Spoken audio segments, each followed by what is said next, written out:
ఎంతో ప్రశాంతంగా గత 20 రోజుల నుంచి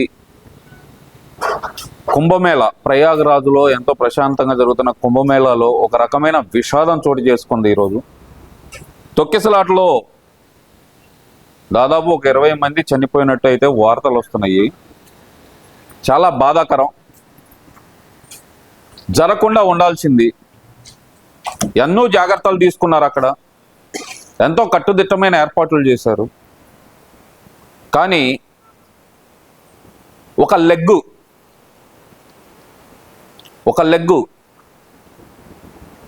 అక్కడ కాలు పెట్టింది. నిన్న పెట్టింది కాలు అక్కడ. ఒక ఇనప పాదం. ఈ మాట అనటానికి కూడా నాకు మనసొప్పటం లేదు. కానీ ఆ మహా ఇనప పాదం నోరు తెరిస్తే గనక బూతులు పక్కనాలని ఇష్టం వచ్చినట్టు మాట్లాడుతూ ఉంటుంది. ఆ లెగ్గు నిన్న మొహాన బొట్టు లేకుండా ఏదో సినిమాలకు రీల్స్ చేసుకోవటానికి, లేదంటే కనుక ఇంకో మాట అనాలని ఉంది కానీ కాకపోతే మహిళ అని చెప్పి కొంచెం ఆగాల్సి వస్తుంది. రీల్స్ చేసుకుంటా ఎగేసుకుంటా వెళ్ళి మొహాన బొట్టు లేకుండా నిన్న ప్రయాగరాజులో కుంభమేళాలో మునిగింది గంగలో. ఆ లెగ్గు ఇనప పాదం. ఈ మాట ఎందుకు అంటున్నానంటే గనక గతంలో ఈ శాల్తీయే, ఈ ఇనప పాదమే ఎవరో కాదు, మన డైమండ్ రాణి అలియాస్ రింగుల రోజా. ప్రతి ఒక్కదానికి ఇలానే మాట్లాడతారా మీరు? ఒకళ్ళని టార్గెట్ చేస్తారా మీరు? అక్కడ ప్రమాదం జరిగిన దానికి ఈ రింగుల రాణికి మీరు చెబుతున్న డైమండ్ రోజాకి ఏం సంబంధం ఉంది అని చెప్పి చాలా మంది అడగొచ్చు. ఎంతో కట్టుదిట్టమైన భద్రతా ఏర్పాట్లు చేసిన ప్రయాగరాజులో తొక్కిసలాట జరిగి 20 మంది మృతి చెందడం బాధాకరం, చాలా బాధాకరం, కడు శోచనీయం.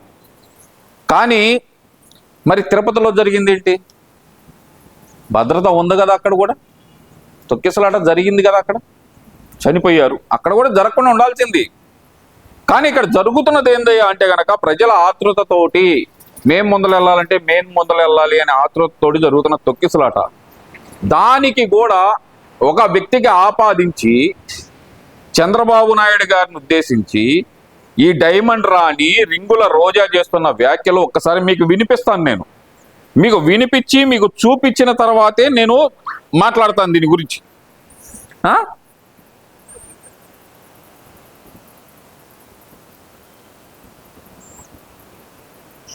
చంద్రబాబు నాయుడు ఆయన లెగ్ మహత్యం ఏంటో కానీ ఆయన ఎప్పుడు అధికారంలోకి వస్తే అప్పుడు ఈ రాష్ట్రంలో మనం ఎన్నో చావులు చూడాల్సి వస్తుంది. గతంలో గోదావరి పుష్కరాలు ఈయన పబ్లిసిటీ పిచ్చి వల్ల ఇంకొకసారి వినిపిస్తాం మీకు. అప్పుడు ఈ రాష్ట్రంలో మనం ఎన్నో చావులు చూడాల్సి పెట్టించుకోండి. అంతేగాని ప్రమాదవశాత్తు జరిగిందని 194 BNSS పెట్టేసి చేతులు దులిపేసుకోవాలంటే మాత్రం వదిలే ప్రసక్తే లేదు అని కూడా ఈ సందర్భంగా తెలియజేసుకుంటున్నా. అండ్ చంద్రబాబు నాయుడు ఆయన లెగ్ మహత్యం ఏంటో కానీ ఆయన ఎప్పుడు అధికారంలోకి వస్తే అప్పుడు ఈ రాష్ట్రంలో మనం ఎన్నో చావులు చూడాల్సి వస్తుంది. గతంలో గోదావరి పుష్కరాలు ఈయన పబ్లిసిటీ పిచ్చి వల్ల ఇప్పుడు ఈ రింగుల రాణిని డైమండ్ రోజాని ఐరన్ లెగ్గు అంటానికి గల ప్రధాన కారణం చెబుతాను, వివరిస్తాను, ఒక్కసారి వినండి. ఫస్ట్ సారి తెలుగుదేశం పార్టీలోకి అడుగు పెట్టింది.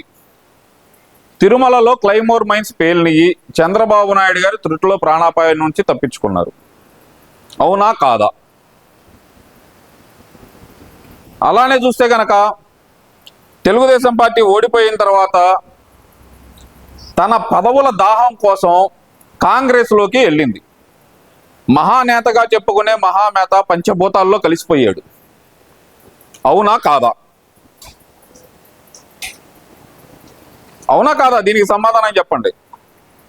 ఈ మహాతల్లి గెలిచింది, వైసీపీ అధికారం కోల్పోయింది. అవునా కాదా? మరి ఐరన్ లెగ్గు కాక ఏమనాలి మరి దీన్ని?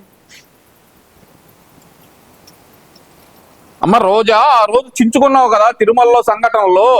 వాళ్ళని అరెస్ట్ చేయాలి, ముఖ్యమంత్రి గారిని అరెస్ట్ చేయాలి, చంద్రబాబు నాయుడు గారిని అరెస్ట్ చేయాలి, పవన్ కళ్యాణ్ గారిని అరెస్ట్ చేయాలి, బిఆర్ నాయుడు గారిని అరెస్ట్ చేయాలని చించుకున్నావు కదా. ఈరోజు నువ్వు నిజంగానే ఒక హిందువ్వి, నేను హిందూ ధర్మాన్ని ఫాలో అవుతున్నాను అని చెప్పి ఆ రోజు గుడ్డలు చించుకున్నావు కదా, ఈ రోజు చించుకో. యోగి గారిని అరెస్ట్ చేయమని చెప్పు, యోగి ఆదిత్యనాథ్ని అరెస్ట్ చేయమని చెప్పు. మరి ఉన్నావు కదా ప్రయాగరాజులో, ఒక ప్రెస్ మీట్ పెట్టు. తొక్కిసలాటకి బాధ్యుడు యోగి ఆదిత్యనాథ్ అని చెప్పి ఒక ప్రెస్ మీట్ పెట్టే దమ్ముందా? లేదు.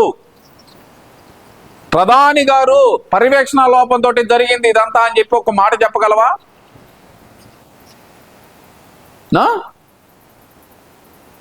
ఎందుకు ఇవన్నీ నీకు? ఎక్కడైనా సరే ప్రమాదం జరిగింది అంటే జరిగింది, కాదంటల్లా. నీ లెగ్గు ఈయనమ్మ బూతులు తిట్టకూడదు అనుకుంటున్నా కానీ బూతులు వచ్చేస్తున్నాయి మా తల్లి. నోరు అదుపులో పెట్టుకో ఇప్పటికైనా సరే. నీ ఇనప పాదం చరిత్ర తెలిసినాడు ఎవడో. నీ దరిద్రం ఎలా ఉండిద్దంటే కనుక చెప్పమంటావా? ఇండియా వరల్డ్ కప్ కొట్టిద్ది అన్నావు రోజా, ఏమైంది? నాకి పోయింది. అక్కడ కేసీఆర్ ఇక్కడ జగను అన్నావు. కేసీఆర్ కాలు ఎరగొట్టుకొని అక్కడ కొనుక్కున్నాడు. జగన్ ఏమో లండన్ వెళ్ళి మందులు తింటున్నాడు. 2024 జగన్ అన్నా వన్స్ మోర్ అన్నావు. వన్స్ మోర్ కాదు, 1-11 వచ్చినాయి. ఏమ్మా రోజా, నీది ఐరన్ లెగ్గే అనుకున్నావు ఇప్పుడు దాకా, నీ టంగు కూడా ఐరన్ టంగే మా తల్లే. నిన్న ప్రయాగరాజు గురించి గొప్పగా చెప్పినప్పుడు నేను ఆ పరమేశ్వరుని వేడుకున్నా, అయ్యా ఈ మహాతల్లి అక్కడికి వస్తుంది, తీసుకెళ్తే ఈ ఇనపాదాన్ని ఇనపనాలికని తీసుకెళ్ళయ్యా, అక్కడున్న వాళ్ళని ఏం చేయొద్దయ్యా అని వేడుకున్నా. కానీ ఏం చేద్దాం, ఆయనకు కూడా మా మాటలు వినిపించకుండా నీ ఇనప శరీరాన్ని అడ్డం పెట్టావు అక్కడ. ఏం కర్మ పట్టింది? ఈ రోజు మాట్లాడగలవా? యోగి ఆదిత్యనాథ్ గారిని అరెస్ట్ చేయమని చెప్పి మాట్లాడగలవా? ప్రధాని గారి మీద కేసు పెట్టమని మాట్లాడగలవా? చెప్పు, దీనికి సమాధానం చెప్పు. ఒళ్ళు బలిసిన మాటలు ఎక్కడ పడితే అక్కడ మాట్లాడావు అంటే గనక రోజా తగ్గించుకో, నీ బలుపు తగ్గించుకో. బలుపు తగ్గించుకోకపోతే గనక ఇంత చిన్న అవకాశం దొరికితే గనక నిన్ను ఏకటానికి ప్రజలందరూ సిద్ధంగానే ఉంటారు. ఎప్పుడు చాలా క్లియర్గా చెప్తున్నా, చాలా చాలా చాలా క్లియర్గా చెప్తున్నా. నీ ఇనప పాదంతో, నీ ఇనప నోటితోటి ఏది పడితే అది అనమాకు. జగనన్న వన్స్ మోర్ అన్నావు, వన్స్ మోర్ లేదు అక్కడ. ఎక్కడికో పోయాడు పాపం, లండన్ వెళ్ళిపోయాడు, రాలేకపోతున్నాడు. ఒకళ్ళేమో కాలు ఇరిగి ఫామ్ హౌస్లో ఉన్నాడు, ఆడెప్పుడు బయటకు వస్తాడో తెలియదు. మా తల్లివి ఇండియన్ క్రికెట్ టీము కూడా నీ టంగు ఊపావు, పోయింది, సంకనాగి పోయింది. ఏం కర్మ పట్టిందమ్మా మా రాష్ట్రానికి? మా రాష్ట్రాన్ని వదిలిపెట్టిపోతల్లి, నీకు దండం పెడతా.